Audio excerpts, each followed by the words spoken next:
avons réussi à endiguer cette agression barbare du Rwanda.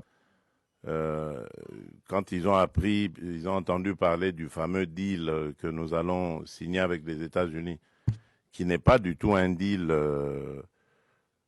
qui consisterait à brader les minerais de la République, mais ils se sont vraiment déployés comme jamais, comme ils ne le font pas quand il y a des causes à défendre au pays. Mais pour ça, ils se sont vraiment déployés, tous, toutes catégories confondues, politiciens, religieux, société civile, tout ce que vous voulez, pour essayer d'empêcher, dissuader les Américains à faire ce deal avec nous. Donc pour laisser les Congolais dans la souffrance, ce que ça veut dire.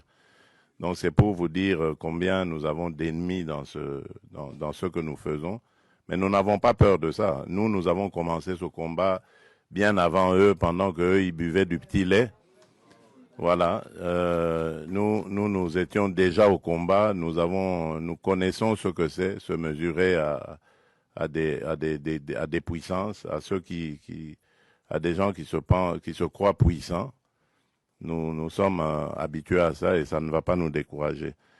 Alors, tout ce que je peux vous dire, c'est par rapport à ce qui s'est passé hier. Vous pouvez suivre vous-même parce qu'il n'y avait pas de secret dans ce qui s'est passé. Je l'ai fait ouvertement. J'ai tendu la main à celui qui représente évidemment les forces qui agressent la République démocratique du Congo pour prendre à témoin le monde entier. Parce que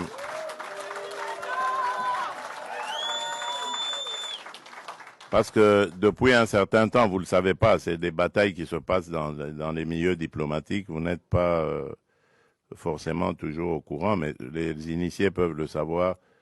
Depuis un certain temps, on nous faisait passer, nous les victimes, comme étant des va-t-en-guerre, alors que c'est nous qui sommes agressés et que nous avions, en tant que victimes, le droit de nous défendre.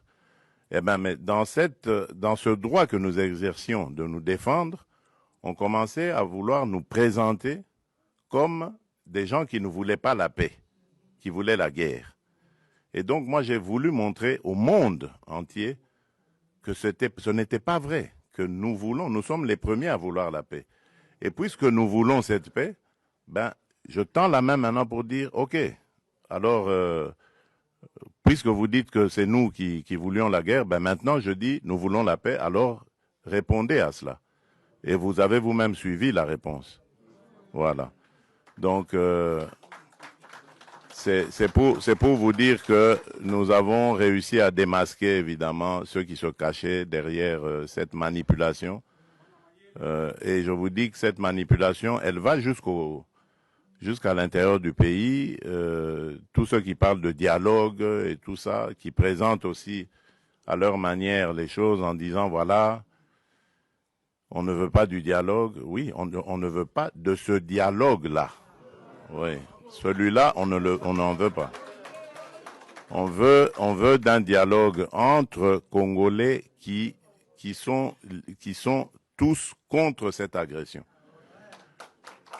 La seule chose que je demande à ces gens qui veulent le dialogue, c'est d'abord de condamner l'agresseur, de le nommer clairement et de le condamner.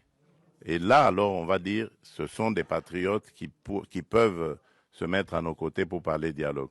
On ne parle pas dialogue avec des émissaires des agresseurs, qui d'ailleurs, quand ils arrivent à la table des discussions, parlent que d'intérêts des agresseurs. Ils ne parlent pas d'intérêts des intérêts des Congolais.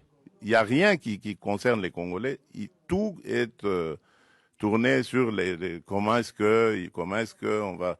Alors ça, moi j'ai dit, ça n'arrivera plus, en tout cas, à moins qu'on me dégomme, on me tue, mais tant que je serai vivant, ça n'arrivera pas.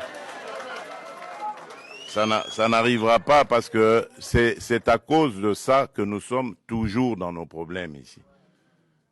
toutes ces farces qu'ils ont appelées dialogue et ceci, cela, qui se sont terminées par des brassages, des mixages, des unions nationales ou que sais-je encore. Et c'est tout ça qui a amené les problèmes que nous avons. Et donc moi j'ai dit plus jamais. Donc je veux bien qu'on discute des problèmes du pays, parce que comme dans tous les autres pays, notre pays aussi a des problèmes, on peut en discuter. Mais ça ne veut pas dire qu'il faut se terminer, ça doit se terminer par des brassages, des mixages. On a introduit dans nos institutions des gens qui sont inféodés, des gens qui ont des nationalités douteuses, des choses comme ça. Ça, c'est... Alors, donc, nous voulons la paix. Ça, c'est très clair. Nous sommes les premiers à le dire depuis l'agression de 2022, quand elle a commencé. Nous voulons la paix. Parce que je peux vous dire que cette guerre nous coûte énormément. Nous privons notre peuple de beaucoup de choses parce qu'il faut renforcer nos capacités de défense et de sécurité. Et si on peut éviter cela et consacrer quand même ce peu de ressources à continuer à développer le social du peuple, les infrastructures, l'agriculture et tout ça, mais je signe des deux mains. Donc c'est pour ça que je dis, la paix, je la veux de tout cœur. Mais pas à n'importe quel prix, pas une paix factice qui va encore nous rejeter, nous remettre dans les travers du passé et encore nous amener des problèmes et des victimes innocentes dans notre pays. Donc c'est ça que je tenais à vous dire. Laissez parler les aigris, les ignorants, laissez-les parler. Nous savons ce que nous faisons et je peux vous garantir qu'à aucun moment je ne trahirai mon pays ni mon peuple. Et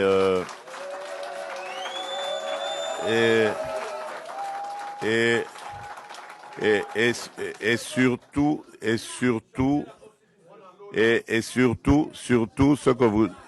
ce que vous devez savoir, faire la paix, ce n'est pas une faiblesse. Voilà.